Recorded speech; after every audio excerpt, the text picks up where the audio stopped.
My name is Maris Vale, 27 years old. I dropped my hospital badge on the kitchen counter, blue scrubs wrinkled and clinging after 12 hours that smelled like antiseptic and adrenaline. The freezer exhales fog when I open it. Chicken tenders. A block of vegetables frosting over in their bag. Good enough for Nina. I slide the tray onto a sheet pan, thumb the oven on, and let the hum and click settle my nerves.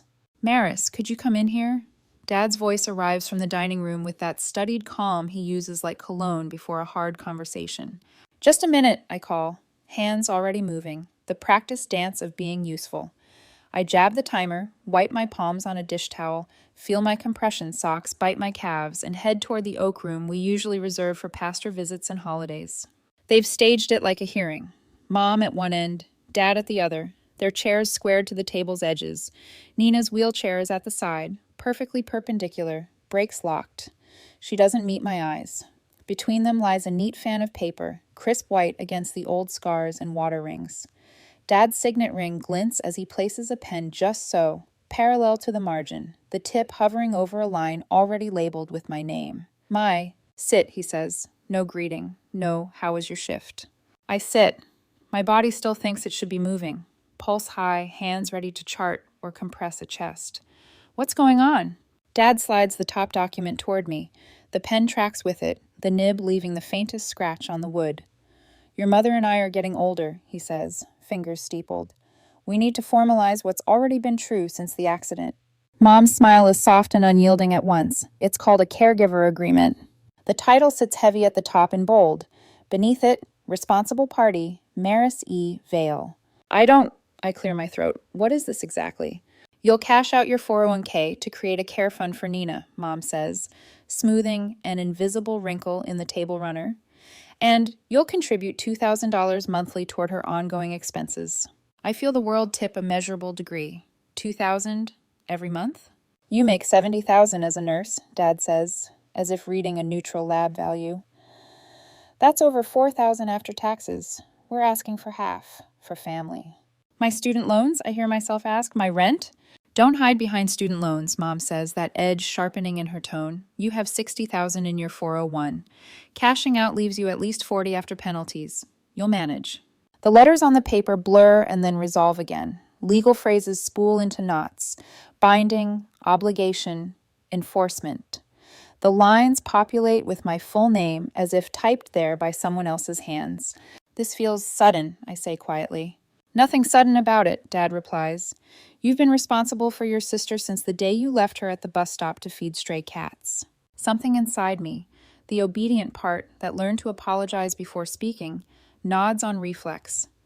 Another part, smaller, newer, crosses its arms. He pushes the pen closer. I notice the way his handwriting dents through 3 layers when he signs anything, the pressure points like little craters. Even the way he holds the pen, pinched too tightly, leaves a groove in his finger. It's a detail that shouldn't matter. It lodges anyway. Sign today, we'll file tomorrow, he says. We can stop scrambling. Nina's hands are folded in her lap, thumbs rubbing a groove into each other. When she lifts her gaze, it's brief, then gone. I remember being 16 in a humming ICU, braiding her hair around the sutures, whispering a promise that felt like penance and love in the same breath. I'll always take care of you. I'll fix it. I'll fix it. I'll fix it. I said it like a spell. Why is all of this on me? My voice comes out softer than I intend. We're all family. Dad's mustache twitches. Because you're the reason she's in that wheelchair. The blade that sentence always becomes slides between my ribs, familiar and precise. For 11 years, I've kept it polished with double shifts and holiday trades and transfer requests, carving away at anything that smelled like a future that wasn't penance. I could sign. End this conversation. Keep the peace I've been taught to manufacture. I need time to think, I say. Dad's eyebrows rise. Surprise, then irritation. There's nothing to think about. Sign now, Mom adds, tone brightening, like a cashier asking for a signature at checkout. Or we'll have to explain to people what you've chosen. Pastor Miller, your supervisor at Denver Memorial, the prayer team. It would be such a shame for them to learn you've been abandoning your sister. The room recedes and narrows all at once. This is the choreography we've practiced for years. They state the story, I supply the guilt, The community supplies the shame. A closed loop with no exits. I pick up the pen. It's heavier than it looks. The tip hovers over my name. I hear the oven tick as it climbs temperature. I hear the refrigerator motor kick on. I hear Nina shift, the tiny squeak of rubber against tile. I set the pen down, aligning it with the table's grain. I'll talk to you tomorrow. I stand up on legs that don't feel entirely mine and walk out before the script can require a collapse or an apology. In my room, I lock the door. The old brass knob is cool against my fingers. My phone lights up my face in the dim. The contact I scroll to is a fossil, Evelyn. We haven't spoken since the year I chose night classes over the road trip she begged me to take. I press call anyway, knuckles white around the phone. She answers on the third ring. Maris? Surprise first, then concern. It's been forever. Are you okay? The way she asks it unclenches something I didn't know my throat was holding. Words tumble out in the wrong order. Dining room, papers, 2000, responsible party, my name everywhere, the pen, the pen, the pen. I describe Mom's threat about my boss and the church, Dad's arithmetic that reduces me to a revenue stream. The longer I talk, the more the numbness burns off and leaves raw, bright pain. Okay, she says, voice shifting into that lawyerly calm I used to tease her about. Breathe. Now start at the beginning and tell me exactly what they put in front of you. I sit on the edge of the bed and read the headings to her, the clauses, the parts that reference default, arbitration, wage assignment. I hear her typing, the soft clack I remember from study nights. They want you to liquidate your retirement and pay them $2,000 a month, she repeats, like she's entering it into evidence. And they're anchoring the moral argument in the idea that the accident was your fault. It was, I say automatically, the creed of my adult life. I left Nina to feed the cats. She missed the bus, tried to catch up. Maris, Evelyn interrupts, gentle but firm. What? Have you ever seen the actual police report from the day of the accident? The room goes very still. It's a simple question. It detonates like a charge set under a foundation. No, I say, because the truth is a small, cold thing. I was 16. They handled everything. They told me. They told you, she echoes. Not the police, not witnesses, not the ER chart, them. I stare at the shadow of the oak tree outside my window, its branches spidering across the blinds, adding bars to a room that already feels like a cell. Somewhere down the hall, the oven beeps its preheat. The house still thinks dinner is on its way. I'll meet you tomorrow, Evelyn says. First thing, there are public records I can pull tonight. We will look at facts, not family stories, facts. A laugh escapes me, wrong and too sharp. If it's all what they said it was, none of this changes anything. If it is what they said, then at least you'll be carrying the right weight. A pause. But if it isn't, you've been carrying a ghost. The oven timer dings. In the doorway beyond my door, the hall light snaps on. The bulb hums. I press my palm over my sternum as if something might fall out. Maris? Evelyn asks softly. I'm here, I say, and my voice is steady enough to surprise me. Text me the address. I'll be there. We hang up. The house is quiet in that listening way houses have. On the dresser, my badge catches a slice of streetlight and throws a thin line across the ceiling like a horizon. I unlock my door and step back into the hall. The chicken is still where I left it. Oven hot now, kitchen bright. I plate food, because care is a reflex, and carry it toward Nina's room. At her door, I pause, listening. There's the soft click of her phone, then stillness. I knock twice and push the door with my shoulder. Dinner, I say, and try to make it sound like any other night, like I haven't just stepped off a script and into open air. Nina glances at the plate and then at my face. Something flickers there. Fear, relief, both. Thanks, she says, voice small. Her hands worry at each other again. A slow, invisible metronome.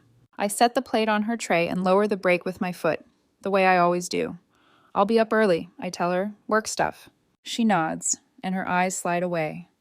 The silence between us is thick with the things we've agreed not to say. I back out and close the door softly, the latch catching like a careful breath. In my room, I prop the caregiver agreement against the lamp. The margins look wider than before, the signature line longer. I pick up the pen Dad pushed at me, the one still warm from his hand earlier, and press the tip to a scrap of junk mail. A dark groove carves the paper where my name would go.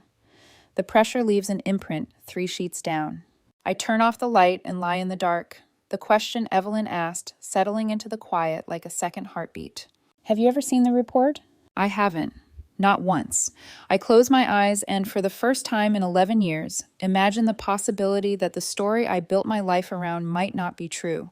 The thought is terrifying. It's also oxygen. I take a slow breath and let it burn. The coffee shop buzzes in its usual morning rhythm. Steam hiss, grinder hum, chairs scraping tile. I wrap both hands around the mug. Evelyn slides toward me, holding it steady so no one sees how much I'm shaking. The ceramic's warmth doesn't sink past my skin. Across from me, she's no longer the girl I remember from college, wild curls and late-night pizza boxes. Today she's sharp lines, charcoal suit, hair pulled into a severe ponytail, laptop already open, pen poised like a weapon. You look like you haven't slept in a week, she says, voice flat. Not unkind, just factual. 12-hour shifts and surprise ambushes at the oak table will do that. My laugh is brittle. I haven't been home except to sleep since, Her expression softens just briefly before snapping back to focus. She clicks open a manila folder, its edges pristine, the kind of document that doesn't belong in the mess of my life. I pulled the police report. The words hang between us, heavy as stone. I stare at the folder like it's radioactive. How bad is it? My voice sounds small, childlike. Read it yourself, she says, and turns it toward me. Black type swims before my eyes. Location, Westridge Road in Maple. 3.8 miles from our neighborhood. Time, 3:42 p.m. Vehicle, 1998, Honda motorcycle. Driver, Jason Miller, age 17. Passenger, Nina Vale, age 14. This can't. My throat closes. They told me she missed the bus, that she was running to the next stop because I wasn't there. Keep reading, Evelyn instructs. Witness testimony leaps from the page like a punch. Female passenger was laughing, arms wrapped around driver's waist. Motorcycle attempted to beat yellow light. Delivery truck had green signal when collision occurred. I press my hand over my mouth. The letters blur. The cafe walls tilt. Bathroom! I choke and stumble away. The door slams behind me. Cold tile. Fluorescent light. I barely make it before my stomach empties itself. Bile burns my throat. I grip the sink and stare at the stranger in the mirror. Pale skin, hollow eyes, hair plastered with sweat. A ghost built from lies. I rinse my mouth and return. Evelyn's untouched latte sits like a clock. She doesn't comment on my blotchy skin or trembling hands. She just waits, steady as bedrock. They lied, I whisper, sliding back into the booth. 11 years. They made me... My voice fractures. I gave up everything. She covers my hand with hers, firm. They lied to keep control. At first, probably to hide Nina's secret relationship. Then to secure money. They turned your guilt into a resource. My chest feels caved in, but I promised. I said it was my fault. You promised based on a story they built for you. Evelyn flips to another page. Do you remember your grandmother leaving you $20,000 when she died? I nod slowly. They said it went to emergency medical expenses. Insurance covered almost all of Nina's care, she says. Your father redirected that money within months of the accident. Memories tumble. Dad's heavy hand on my shoulder in a hospital room saying, for your sister's future. Mom's voice like scripture. This is your responsibility. Each memory now glows with new meaning, a cruel spotlight exposing manipulation. I can't breathe. They told me to choose nursing instead of engineering because I'd be better equipped to take care of her. My voice sounds far away. And because it pays less, Evelyn says, sliding another sheet across. Your starting salary would have been nearly double in engineering. They steered you into a career that kept you available and financially limited. My pulse hammers. They made me stay home, watch her, night classes while working days. They controlled every variable, Evelyn says, and they built their life around your guilt. I close my eyes. Flash fragments resurface. Nina whispering late-night phone calls, sudden fascination with basketball games, giggles that made no sense when I thought she was heartbroken over a missed bus. They were about him, Jason, her secret boyfriend. I grip the edge of the table until my knuckles whiten. She knew. Nina knew. She was 14, Evelyn says gently. Old enough to remember the truth, old enough to understand the silence. I want to scream. Instead, tears scald my eyes. Why would she let them? Why would she let me? Fear, Evelyn interrupts, and dependence. She thought keeping silent meant survival. That doesn't excuse it, but it explains it. The weight of 11 years presses down, crushing and unfamiliar.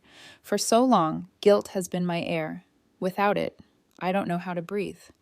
Who am I if I didn't ruin her life? You're someone who was stolen from, Evelyn says, crisp and certain. Your future, your inheritance, your choices.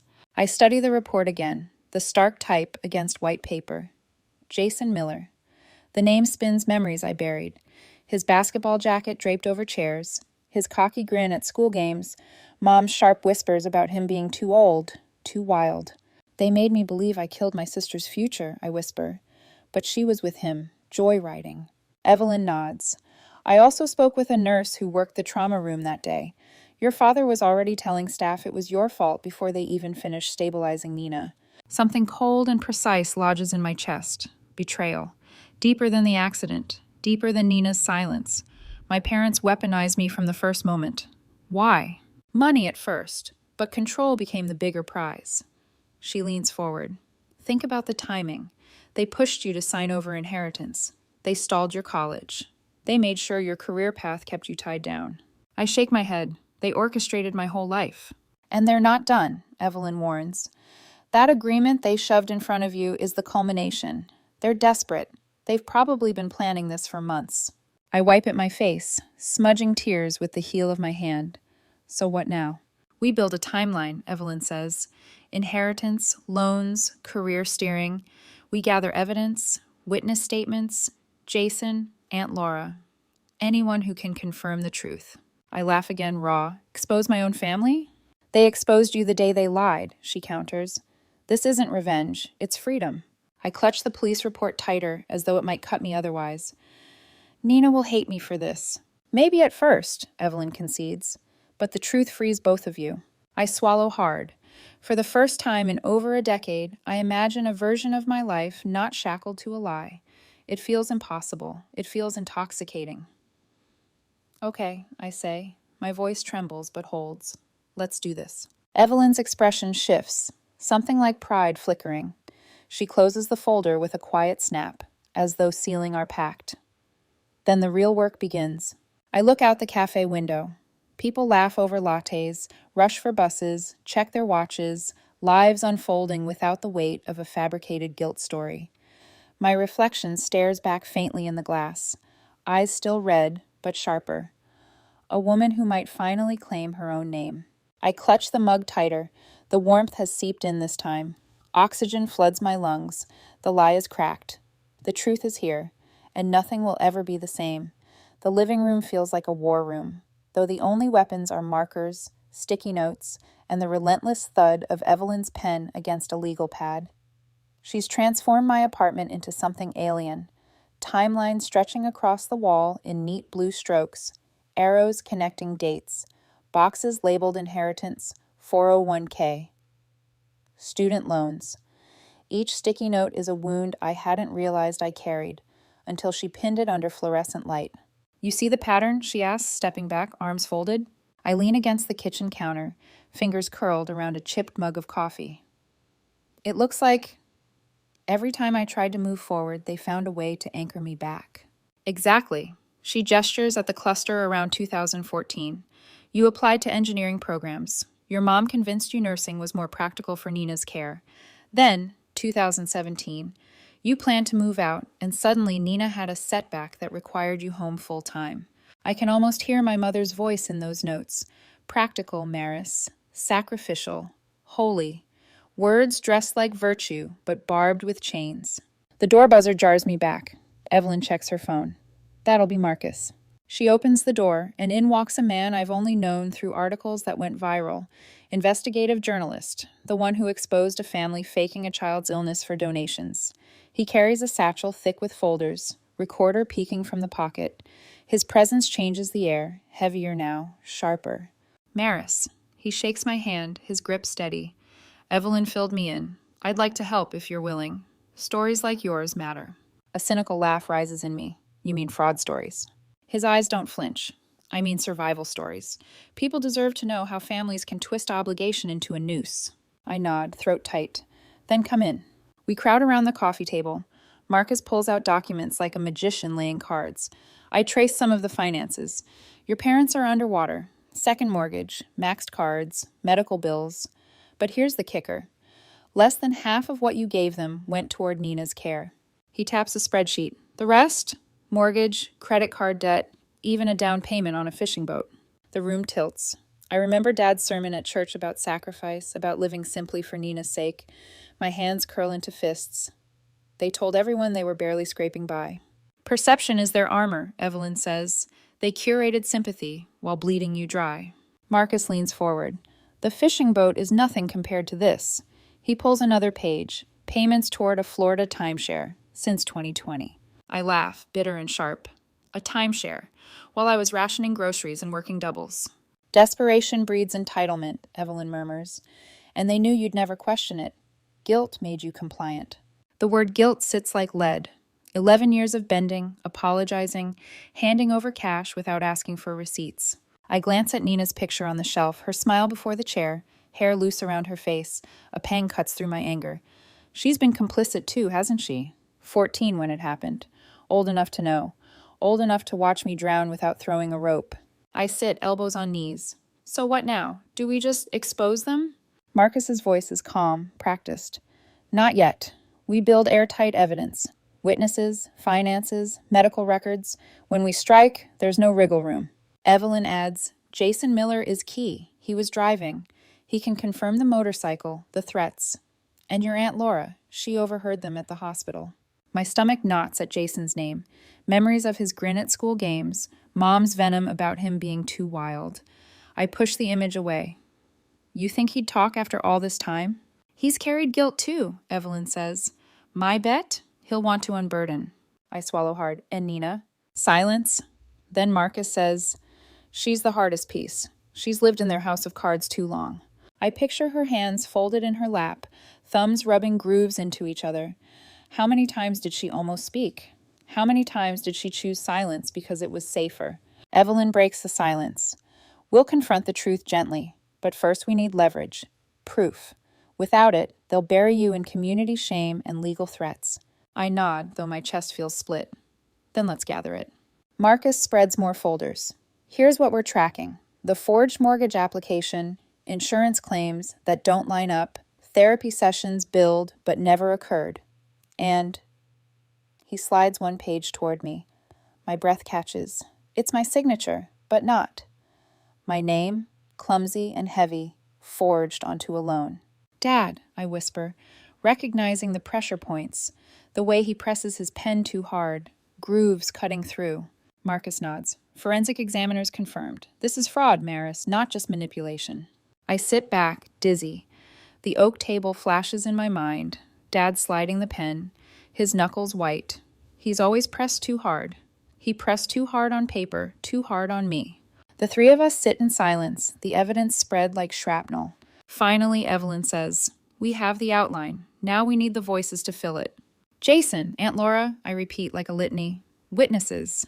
And you, Marcus adds, his gaze steady. Your voice matters most. You have to be willing to stand in front of them all and tell the truth. My pulse hammers. For 11 years, my truth has been scripted for me.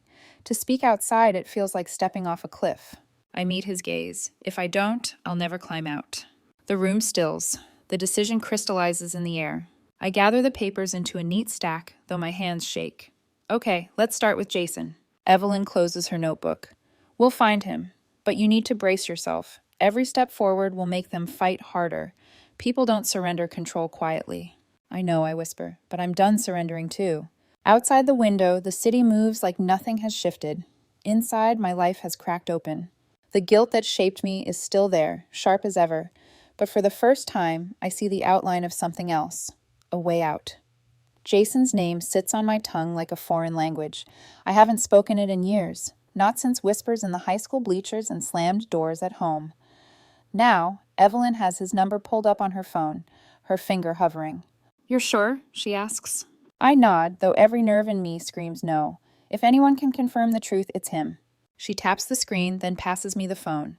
The ringtone is unbearably normal. 3 beats, then 4.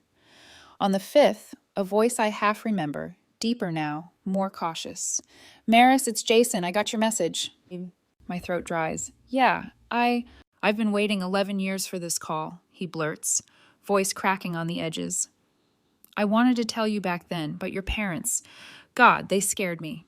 The room tilts. Evelyn scribbles notes, but her eyes stay fixed on me, grounding me. Tell me what happened, I whisper. Jason exhales like he's been holding the air since the accident. Nina begged me not to say. She didn't want to be caught. She hated how they controlled her. She asked me to take her to the lake instead of letting her ride the bus. I thought I could get her back before anyone noticed. She wasn't even wearing a helmet, said it would mess up her hair for a party. We hit the yellow light. I thought I could make it. His voice falters. I didn't. My stomach clenches. And my parents? They showed up at the hospital while you were getting coffee. Your dad said if I ever told anyone she was on my bike, they'd press charges for endangering a minor. I was 17, scared out of my mind. When they started saying it was about the bus stop and the cats, You went along, I finish, numb. They used you as a scapegoat, and I let them. I'm sorry. His words rush, desperate. I'll sign a statement, notarized. I can't carry this anymore. I close my eyes. For 11 years, I've seen Nina's wheelchair every time I close them. I never saw the motorcycle, until now. Thank you, I whisper. After we hang up, silence floods the room. Evelyn lays a hand over mine. That's one voice. Marcus leans forward, recorder already running. We'll need more. Your Aunt Laura. She was there when Nina was admitted. Aunt Laura's number feels dusty in my contacts. My thumb hesitates, then presses. She answers on the second ring, her voice careful. Maris, everything okay? No, I say honestly. I need to ask you something about the day of Nina's accident. There's a long pause, the kind that feels like the line might break. Then, I wondered how long it would take. My pulse spikes. You knew? Her voice trembles. I was bringing flowers to Nina's room. I heard your parents in the hallway. Your mother said, don't let anyone know she was with that boy. We'll say Maris was supposed to walk her to the bus, and your father, he said, Maris is responsible. She'll accept it. The words slice deeper than I imagined. And you never told me. I should have, she whispers. I was afraid. They threatened to cut me off from the family if I said anything. I've lived with that shame ever since. My hand shakes as I grip the phone tighter. Would you be willing to say that again? On record? Another pause. Then, yes, I owe you that much. More than that. When I end the call, tears blur my vision. For years, I thought silence meant my own cowardice. Now I see it everywhere. Woven into Jason, into Aunt Laura, into Nina herself. Silence their parents built like scaffolding. Evelyn exhales slowly. You have 2 witnesses, a foundation. Marcus nods. Enough to start dismantling their story, but it's going to tear open everything. I picture Nina's face at the dining table, her eyes refusing mine. Did she ever want me free? Or did she accept my sacrifice like a gift? The question gnaws. I have to confront her, I murmur. Evelyn studies me. Not yet. Not without proof in hand. She's still under their roof, their influence. When you show her the truth, it has to be undeniable. Her words make sense. Still, I ache. Nina's silence feels like betrayal, sharper than any forged signature. Yet part of me wonders, was her silence survival? Marcus stacks the folders. This is the anatomy of a decade. Inheritance stolen, career redirected, wages siphoned, lies told and retold until they hardened into scripture. I stare at the timeline pinned to the wall, 11 years of arrows and sticky notes, my life dissected. For so long, I believed I was the architect of tragedy. Now I see. I was the scaffolding, holding up everyone else's lies.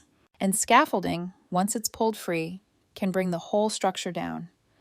The days blur together after Jason's confession and Aunt Laura's trembling voice. I go to work, chart vitals, administer meds, but my mind is elsewhere, circling the same thought. They will never let go quietly. Evelyn proves me right when she bursts into my apartment one evening, heels clicking like gunfire against the tile. They've escalated, she announces, tossing a heavy envelope onto the table. I tear it open.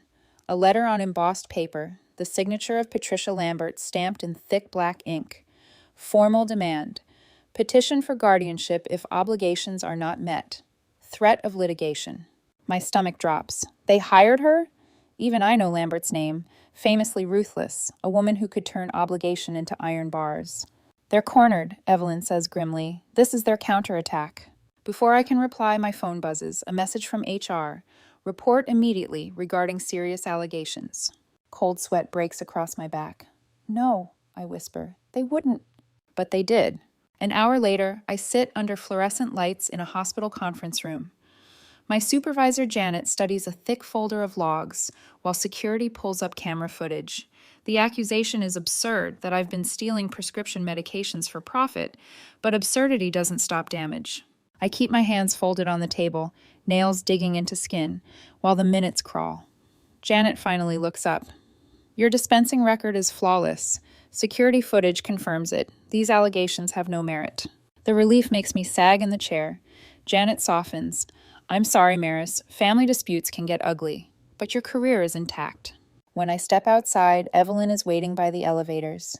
See, she says, her voice gentler than usual. They thought fear would break you. It didn't. But the tremor in my hands betrays me. They'll try again. Marcus meets us at my apartment with a new file. His expression is grim. They already have. Look. Inside is a mortgage application with my name sprawled across the signature line. I stare, bile rising. The strokes are clumsy, but familiar. Dad's heavy hand pressing too hard, grooves cutting through paper. That's forgery, Marcus says flatly. The bank's examiner confirmed it. I cover my face with both hands. My own father's handwriting, weaponized. Evelyn leans forward. This moves beyond manipulation. It's criminal. With this and the police report, they don't just lose moral ground. They risk charges. A hollow laugh escapes me. So their answer to desperation is more desperation. Forge my name, accuse me of crimes, drag me into court. That's what people do when they're drowning, Marcus says. They'll pull anyone under to breathe another second. I lower my hands, meet his gaze. Then it's time we stop letting them breathe through me. The war room takes shape again. Documents sorted, evidence tagged, timelines updated with red arrows for escalation. My life reduced to exhibits. But instead of drowning, I feel steadier, like each page is a rung on a ladder out of a pit I never knew had an end. They won't stop until they destroy your reputation, Evelyn warns. Then we hit first, I reply, surprising myself with the steel in my voice. We show everyone what they've done. Marcus nods slowly. Then the next move is theirs. That night, I lie awake staring at the ceiling. I picture Dad's mustache twitching as he pushed the pen at me. Mom's voice, sweet as syrup, saying, or we'll tell everyone. The oak table becomes a courtroom in my mind. Papers, witnesses, community elders, and me no longer silent. For the first time, I imagine walking into that room not as the guilty party, but as the one carrying the truth. The thought terrifies me. It also sets me free. The day of the tribunal arrives like a storm cloud I can't sidestep. Mom's text had been short, sharp. Family meeting. Tonight. Non-negotiable. The pit in my stomach told me exactly what kind of performance they'd orchestrate. When I step into the old dining room, the sight nearly knocks the air from me. Extra chairs ring the oak table like a jury box. Uncle Robert, Aunt Patricia. 2 elders from church. Pastor Miller, Bible resting precisely before him. And at the head, Dad in his Sunday suit, shoulders squared. Mom hovers, passing out stapled packets as though she's running a board meeting. Nina sits in her wheelchair against the far side, eyes fixed on her lap. Thank you all for coming, Dad begins, voice coated with sincerity that once fooled even me. This is difficult, but family matters require family solutions. I sink into the lone, empty chair, heat prickling the back of my neck. For those who don't know, Dad continues, Maris has been responsible for Nina's care since the accident 11 years ago. Recently, she's decided to abandon that responsibility. A ripple of shocked murmurs sweeps the room. I open my mouth, but Dad raises his hand like a judge silencing the court. We've covered expenses as best we could, he says, eyes shining with conjured tears. But my health issues make full-time work impossible. Lie. He was fired for performance. Mom steps in seamlessly. These are just bills from the last 6 months. She gestures to the binders she handed out. Without Maris's contributions, Nina's therapy will stop entirely. Another lie. Insurance covers most of it. Nora, Uncle Robert stumbles over my name, shaking his head. How could you let this happen to your sister? Pastor Miller clears his throat gravely. Perhaps mediation will help. Surely we can reach an arrangement that honors your obligations. The attorney, Lambert herself, slides papers toward me. A simple caregiver agreement. Once signed, Nina's needs are secure. All eyes turn. The weight of expectation presses like a hand on my chest. The same script I've been forced to recite for years. Guilt, shame, obligation. But tonight, there's another script waiting. My phone vibrates in my pocket. The signal. I rise slowly. My voice comes out steadier than I feel. Before anyone signs anything, I'd like to introduce someone. The doorbell rings. Mom frowns, irritation cutting her features. Who could that be? My attorney, I answer, and a journalist who's been investigating what really happened 11 years ago. The room freezes. Dad's jaw locks. I walk to the door and open it. Evelyn enters first, poised in her charcoal suit, briefcase in hand. Behind her is Marcus with his recorder visible, and then Aunt Laura, small but unshaken. What is she doing here? Mom hisses, color draining from her face. Supporting the truth, Laura replies, moving to stand beside me. Pastor Miller looks bewildered as Evelyn introduces herself. I'm representing Maris Vale. I understand you've been discussing a caregiving agreement under false pretenses. This is absurd, Dad barks, composure cracking. Nina is paralyzed because Maris failed to walk her to the bus. Everyone knows this story. That's the story you told, I say, voice sharp with a calm I don't recognize. But it isn't what happened. Is it, Dad? Marcus sets his recorder on the table. Martin and Diane Vale. I'm Marcus Bennett with the Denver Chronicle. I've been investigating your financial arrangements regarding your daughter's care. Mom sputters, fury twisting her face. How dare you drag strangers in here, after everything we've done for Nina? Everything you've done? My laugh cuts harshly. You spent 11 years making me believe I destroyed my sister's life. You drained my inheritance, my paycheck, my future, and you dared to call it love. The room stirs with unease. Pastor Miller leans forward, Bible closed now. Maris, these are serious accusations. They are, I agree, which is why everyone deserves to see the truth. Evelyn opens her briefcase and hands out manila folders. Pages slide across the table. Police report, witness statements, financial records. I slide one toward Nina, myself. She hesitates, then looks up at me, fear flickering in her eyes. After 11 years, don't you think it's time? I whisper. Her hands tighten on her wheels. Tears shimmer. Across the table, Uncle Robert's face pales as he scans the documents. This says the accident happened miles from the bus stop on a motorcycle. Yes, I say evenly. With Jason Miller, not because of me. The silence that follows is thick enough to choke on. Aunt Laura's voice trembles as she speaks. I heard them that day. They planned the lie before Nina even went into surgery. They said Maris would accept the blame. All eyes shift to my parents. For the first time, they have nothing rehearsed. Nina's voice breaks the silence. Small, shaking, but growing stronger. I skipped the bus. I wanted to ride with Jason. Mom and Dad told me Maris would be blamed, and I stayed quiet. Tears stream down her face. My own vision blurs, but I don't look away. I let you carry it for 11 years, she sobs. I'm sorry. The room explodes, gasps, elders whispering, Pastor Miller standing to his feet. Martin, Diane, is this true? My father's lips twitch, searching for denial. My mother presses hers into a bloodless line. Neither speaks. And in their silence, the house of cards begins to collapse. The silence after Nina's confession is louder than any shouting match we've ever had. Pastor Miller's Bible shuts with a soft thud, a sound that feels like judgment. Aunt Patricia covers her mouth. Uncle Robert's face hardens into stone. Dad looks around, searching for allies, but all he finds are averted eyes. Mom's hands tremble as she gathers the scattered folders, her voice desperate. We were protecting Nina from scandal. She was just a child. What would people have said if they knew she'd been sneaking off with that boy? It was easier for everyone if Maris carried the blame. She was strong enough. Strong enough? My voice cuts through the air, sharper than I intend. You made me believe I ruined her life. You made me give up mine to pay a debt I never owed. You still owe her, Dad snaps, the mask cracking. Whether you like it or not, she's in that chair because of you. No, Nina says quietly, but firmly. Everyone turns toward her. She wipes her eyes with the back of her hand, shoulders trembling.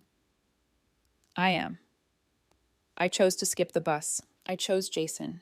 I've been too scared to say it, but it wasn't Maris. The words fall like stones into water, sending ripples through the room. Evelyn steps forward, her voice steady. And let's be clear. Beyond the lies, we now have evidence of financial fraud. Forged signatures, misappropriated funds, insurance claims that don't add up. This isn't just a family dispute, it's criminal. Marcus clicks his recorder off, then back on deliberately, letting the sound punctuate the moment. This story will see daylight, whether through the courts, the press, or both. Uncle Robert pushes his chair back, fury written across his face, not at me, but at my parents. You've manipulated this family, the church, the entire community. For what? A timeshare in Florida? Mom flinches as though struck. Dad's jaw sets hard, but the sweat on his forehead betrays him. Pastor Miller shakes his head, grief etched deep.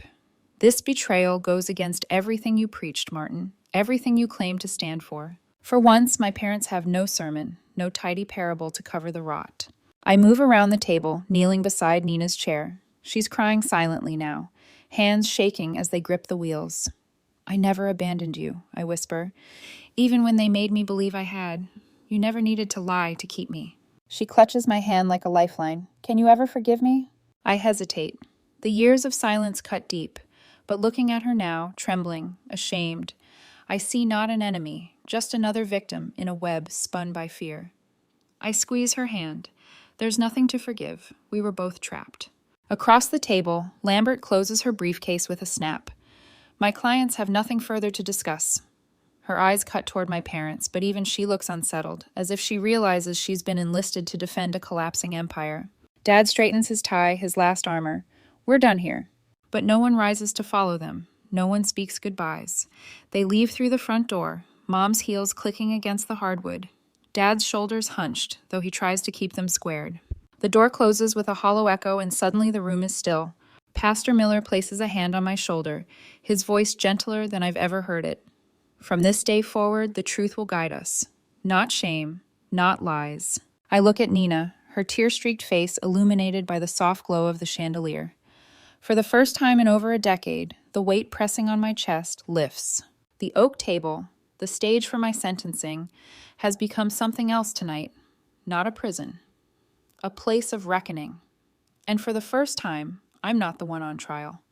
3 weeks after that night, I stand in the doorway of a sunlit apartment that smells faintly of new paint and possibility. The countertops are lower, the hallways wide, the bathroom fitted with rails. Nina wheels herself across the threshold, her eyes wide, her fingers brushing the wall as though testing if it's real. Is this really mine? She whispers. All yours, I tell her, setting a box of dishes on the counter. The settlement covered the first year's rent and all the modifications. No more asking permission to move around your own space. She lets out a shaky laugh, the kind I haven't heard since before the accident. I don't know what to say. You don't have to say anything, I reply. Just live. The weeks since the tribunal have been a blur.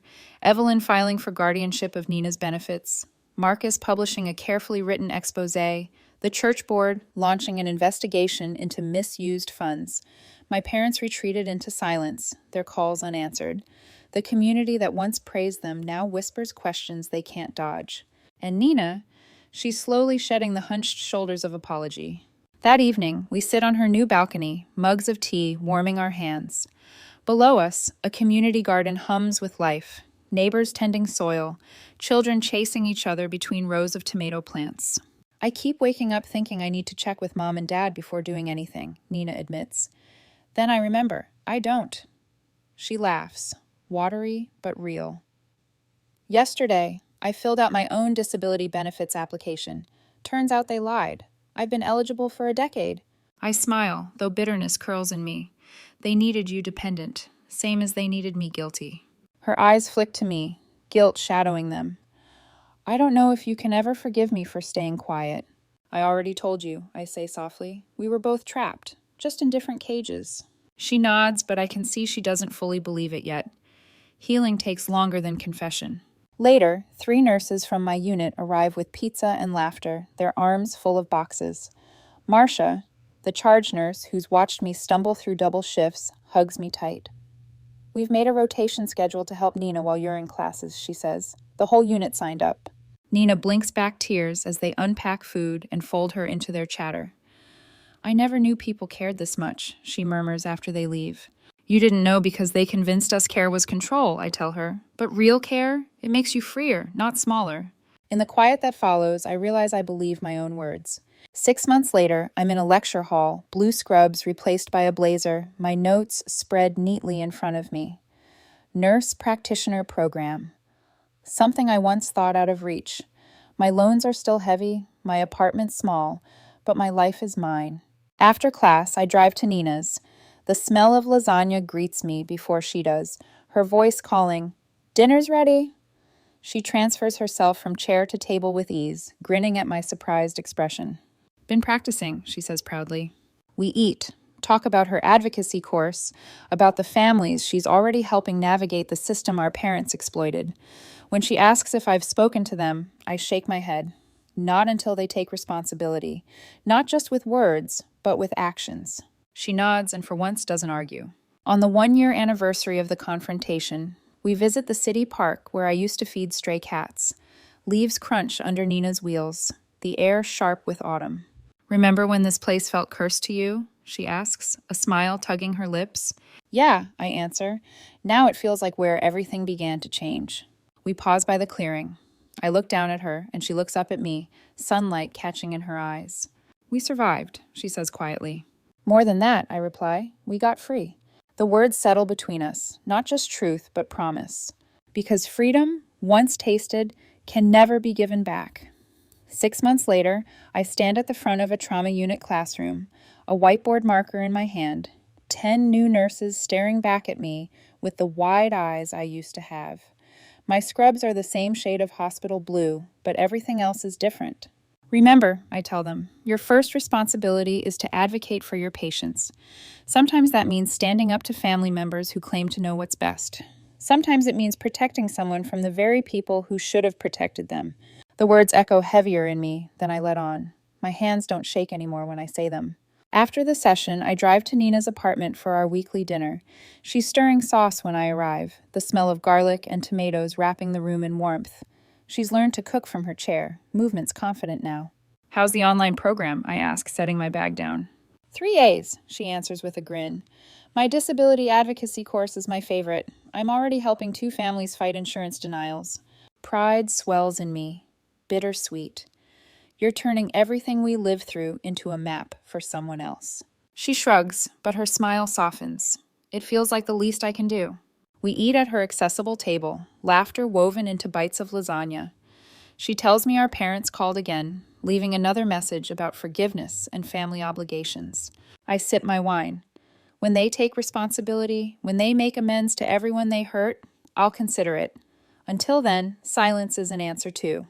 Nina nods. For once, she doesn't try to defend them. On the 1-year anniversary of the tribunal, we return to the city park where everything began for me. The cats, the guilt, the lie. Autumn leaves crunch beneath Nina's wheels as I guide her along the old trail. We stop at the clearing where I used to kneel with kibble in my hands, terrified I'd cost my sister her life. Hard to believe this place haunted you, Nina says softly. Not anymore, I answer. Now it feels like proof. Lies can't stay buried forever. She tilts her head back to look at the canopy of orange leaves. We survived. More than survived, I reply. We remade ourselves. That evening, we attend her physical therapy milestone celebration. Nina demonstrates transferring from her chair to a treatment table without help. Applause fills the room.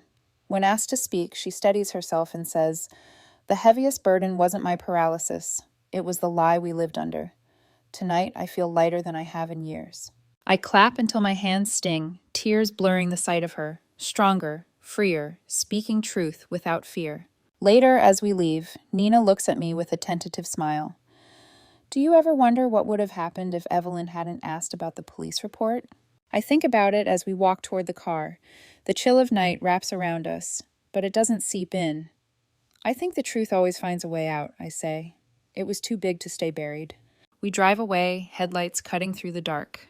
For the first time in 11 years, the future feels not like punishment, but possibility. And I know whatever comes next, it will be built on truth, not lies.